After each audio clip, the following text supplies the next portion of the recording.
Hello. I know it's been a while, so I just wanted to start like a new kind of video. I used to do like really very silly video blogs, but I have recently, as you can see, become a mom, and I am a musician, and I'm a stay-at-home mom, and a writer now, and so I would love to start updating you guys in case anyone's interested, and also talking a little bit about things that might benefit other people. So just a quick update on me. We moved to Tennessee, and when I say we, I got married. And then on January 1st, I had this little guy. His name's Oliver. I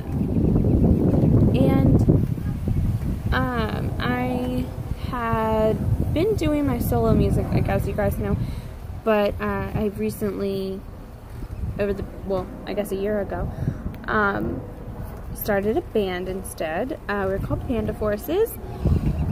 So you can definitely check us out if you like. We're on Spotify and everywhere, pretty much.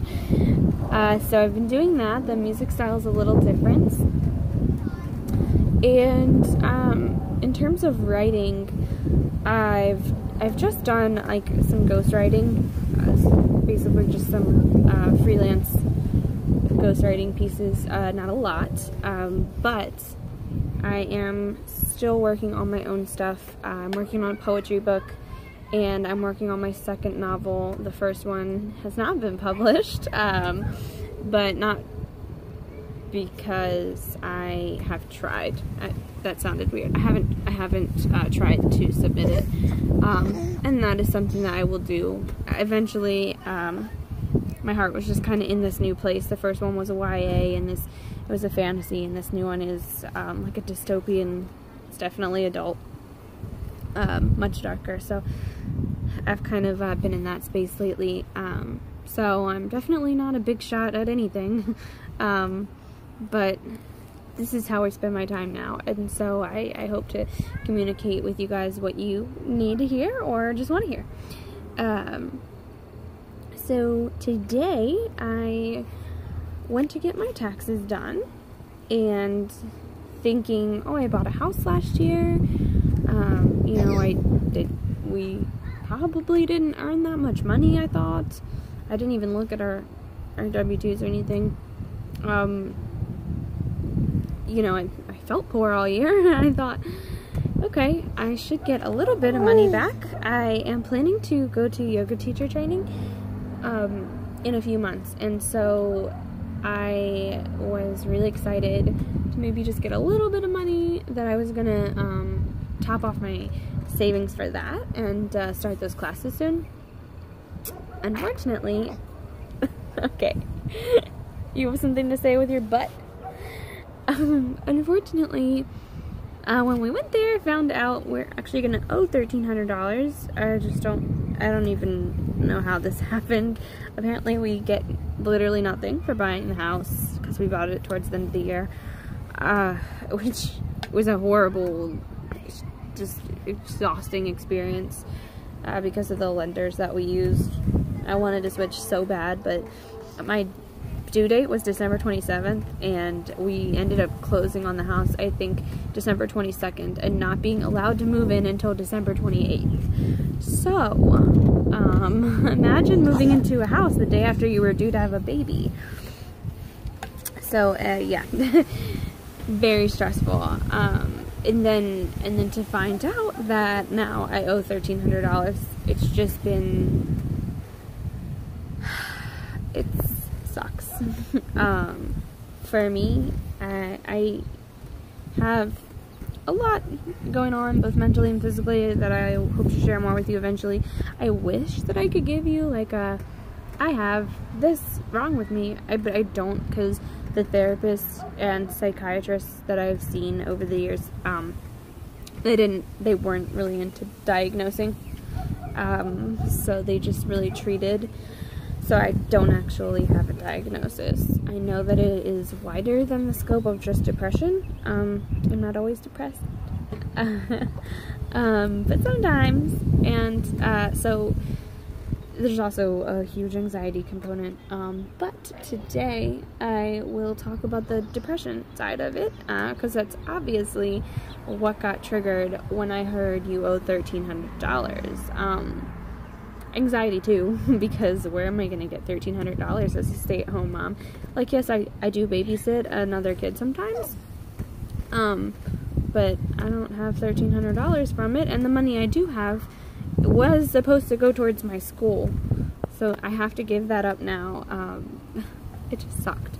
The whole thing really definitely triggered this big wave of depression for me. A lot of the resources that you receive as a new mom are about postpartum depression. That's not what I'm talking about here, because for those of us who have already been dealing with depression, it's definitely different from postpartum depression. I read a lot about PPD. I didn't have it myself. For me, I was just blessed. Like, I had a very easy, very quiet, affectionate baby, and he sleeps through the night. He has since he was like 2 months old. He lets us put him in his crib, which helps me sleep better. He is not normally fussy. He has days where he just needs to be held, but he's, in general, like, he doesn't have, his only like issue with eating is I can't have much milk. I was already a vegetarian, so this was kind of just like a positive thing for me. I haven't fully committed to being vegan, but I enjoyed this, kind of challenge to cut most of it out. I developed an egg aversion during my pregnancy anyway, so I'm like, yeah, I'm pretty much vegan now by accident, which I enjoy.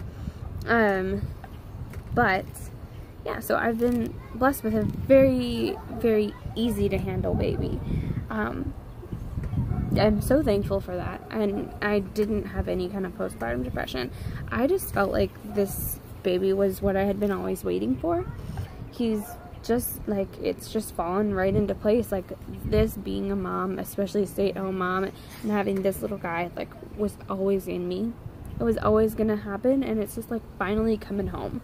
It was a great feeling. So it definitely wasn't any postpartum depression for me. And there are a lot of resources for that. But if you are just a mom who has depression and is dealing with that, it's a little, I think, less predictable. Maybe because, like, there are a lot of days where things, like, my depression on a normal day might just sneak up on me. But being a mom, it's mostly only comes now for a reason. Like, there's like a trigger for it. Sometimes I have days. But he has just been, like, so helpful to it, actually. And I'm not saying anyone with depression should have a baby to fix it. But for me, it has helped a lot. But nothing. I don't think on any medication, any natural remedy, any baby, any husband, anything is going to fix it 100% of the time. You just need to get to know yourself. And so today, with the tax thing, that was a trigger for me to be very depressed. And it's like I am a whole new person dealing with a whole new thing, because a year ago, before I ever got pregnant, if this same thing had happened, I probably would have had a full panic attack. I would have taken a Xanax or drank some wine or whatever, whatever things that I would have done to cope, I can't do now. I can't take medications because I'm breastfeeding him. I can't go to sleep all night because he's not ready to go to sleep yet, and he needs to eat, and he needs to be changed, and, you know, like, I have to be there for that. But it's very hard. And another thing that is an issue is guilt. Guilt over the feelings, guilt over how you cope with it. I'm sorry, I live near an apartment complex. They're very loud. So basically, I am here to maybe give some good suggestions for other mamas, or to just reassure you that you're doing okay. So here's kind of how our afternoon went. I was with my husband at the time. He had to go to work after that, but I needed a little space. So I kind of just took a few minutes to myself. I put the baby down in the his little bouncer. He was asleep, luckily, because the car puts him to sleep. So he fell asleep on the way home. I put him in the bouncer, and I went in the bedroom by myself and cried. I needed to cry that out. I felt horrible, you know. Obviously, I felt crushed. So baby's napping. Took a few minutes to myself. Then my husband came out. We spent a few minutes together, and before he had to go to work, and I spoke to him in the way that I could. I opened up in my small ways. We talked about trying again with TurboTax, just to make sure that this lady didn't, you know, mess something up, whatever, which we will do tomorrow. And then he left for work, and Oliver, he woke up, but he was content to lay in the bouncer, so I went ahead and got myself something to eat. That can be really hard when you are having a big wave of depression. You can feel like you can't move. You can feel frozen. I get that way too, but I also know that I'm going to get that way if I don't move. So the more time I spend in one spot, the less likely I am to get up. Also, the hungrier I get, the less likely I am to eat. This kind of comes down to this, like, some way of, like, punishing yourself. I know other people do it too. It does not help. Don't do it. So, I got up, I got myself something to eat, and I turned on some Netflix. And then after I was done eating, Oliver, he woke up and he's happy to sit there while I ate, and I was grateful for that. Took advantage, let him play alone, and then he was ready to eat too. So I fed him and finished watching my show, and then decided I wanted to watch another episode. I did not want to use my brain, so we did. And then he had a big poop explosion, so we had to clean that up. By then I'm up and about, so I went, you know, took him into the bedroom, and we cuddled in bed for a little while. I played a game on my phone. You know, all of these are things that are mindless and are distracting to me. And that helps to take me out of that space. I'm too tired to read. I'm like emotionally too tired to read. I'm too tired to clean. I mean, yesterday I cleaned the house for hours. I unpacked things that still hadn't been unpacked. I did dishes, I did laundry. Today I have not been able to do anything. And I made a decision that that was going to be okay, because otherwise I'm gonna try and do things. I'm gonna get very tired, stop doing them, and then feel very guilty and more depressed. So I said, you know, today we're just not really gonna be able to accomplish much. And I am feeling better now. So if that continues, I may do some laundry so that I can wash his crib sheet. If not, he will sleep in the pack and play tonight, and that is fine. Another thing that I did when he was napping, I took like about a minute to myself to go outside and get some fresh air and feel some sunlight. To me, leaving the house, and obviously not leaving the house, you can't leave the baby, but just, you know, getting a little sunlight is huge. So sometimes that's taking out the trash, sometimes it's just stepping on the deck. Whatever, you know, you need to do, figure out these little things that provide you a moment to reset. And also those little things that remind you that you're a person too, because it's very easy to feel like you're just a milk machine, or you're just, you know, the caretaker, the mom, but that you're not a real person. And that happens to me a lot. I feel like I'm just his mom. I'm not, you know, myself. Take advantage of and sometimes this is as simple as burning a candle because you like the smell of it. You brushing your hair, or, you know, whatever little thing that you enjoy, making yourself a special cup of coffee. So I have an espresso machine today.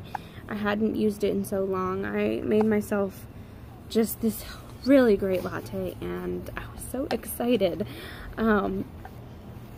Those are the things that remind you that you are still a person. So make sure that you're taking advantage of those. In terms of like other things that help for me, as I mentioned, I cannot take any medication. Antidepressants will make me worse, and anything else that would help is not allowed while breastfeeding. Things that do help me, Natural Calm. It's a magnesium drink that you can take. A lot of people are magnesium deficient, and so for me it does help, but also it's a ritualistic thing, so if you do anything regularly, it's going to start to become associated with, you know, certain emotions and actions. For me, that's very calming to have that drink, and sometimes I'll mix it with other things too. Make it into a lemonade, or like cardamom lemonade. It's really good. Or I'll mix it in with some sleepy time tea. There's these little candies. I believe the brand is called Box, and they're called Rescue Remedy. They're made with a bunch of different flowers. I will eat those sometimes when I'm particularly anxious. They don't get me wrong, it's not gonna like make you but it is a little bit relaxing. Another thing that is a little bit relaxing to me is CBD. Like if you can vape CBD oil, or I have honey that I'll put into a cup of tea. That's helpful to me as well. Again, relaxing. It's not, it doesn't cure any part of the things that I deal with, but it does relax me a little, and that helps. So, I'll do that. And then another thing that is very helpful to me is, to use, certain oils. So I definitely use a lot of lavender, and I'll also use, Roman chamomile, like, before bed. I wouldn't use the chamomile, like, during the day, because I do associate it with sleepiness. My cat. But I'll use it at night. And the lavender I'll kind of just use anytime. There's just a lot of different uses for lavender. I'll mix it with peppermint and put it on my temples if I have a headache. If it's just the anxiety or depression, I will, I have a blend that has lavender and ylang ylang. I'll just kind of put it on my wrist, the back of my neck. So that's really helpful as well. And those are pretty much like the things that I use, but there are others, and I just want to reinforce that, you know, you're conditioning yourself anytime that you use anything, and it is routinely used in such a way. So I think it's a really good idea to condition yourself. I do that for sure, and it's one of the most successful things that I've found. And yeah, And I also just wanted to mention, I was gifted a book that I'm not finished, but I'm reading still, and it's called Mama Happy Baby, and that has helped me a lot. It's helped me more with other things, so I'll bring it up again in other videos. But even with the depression, there are a lot of pieces in there that can be helpful. Like it talks about how your baby does absorb, you know, a lot of the emotions that you feel, the baby feels. So, like one way that that's helped me is I know that I can't not be depressed right now, and I shouldn't feel guilty for that. I need to process my feelings, but I don't want him to be fussy because I'm upset, which will happen. So again, even if he's awake, I need to go sit him down to cry it out. Like, had he not been napping, I would have still sat him down. And if he needed to cry for those 5 minutes while I cried in the other room, I would have let him. I wouldn't leave him somewhere to cry for an excessive amount of time because he's only 3 months. It's not, you know, he's still a little young for that. But it is better and safer if he just is unhappy for a few minutes by playing by himself than if I am very emotionally unstable, holding him, he's crying, and that's making me more upset. It's just going to be worse. So just make sure baby is in a safe place and give yourself, you know, a few minutes to reset. Do whatever it is you need to do. Make yourself a cup of tea. Even if you need to have a glass of wine or eat, you know, 4 Oreos. Like, I don't care. And I think that as long as you're not doing something that's actually harmful to you and definitely not harmful to the baby, but if you're just doing, you know, something, even if it's not the healthiest thing possible, like the Oreos or the glass of wine or whatever it is that you need to do, you know, do that and figure out what's right for you and what's right for your baby. One of the big things that they talk about in the book is about trusting your intuition as a mom. And so that, I think, is really important. That is what helps me know, right now, this is what I need to do. And it's okay to, you know, sit the baby down. I don't need to feel bad if he cries. So, definitely, above all else, remind yourself before you choose whatever you're going to do, take a breath and remind yourself, you know, I know what's best for this baby. And I know what's best for me, and I'm gonna find what fits in the middle of those two things. So I hope that this has helped some. Feel free to, like I said, you can follow my band if you want. We're called Panda Forces. We're on all of our platforms, Panda Forces Band. Also, I post really goofy tweets if you'd like to follow my mommy Twitter. It's classy@mommy. Pretty much just, you know, trying to laugh through it all. And yeah, you can also, of course, always comment or whatever. Alright, thanks. Bye. Say bye, Oliver. Not amused.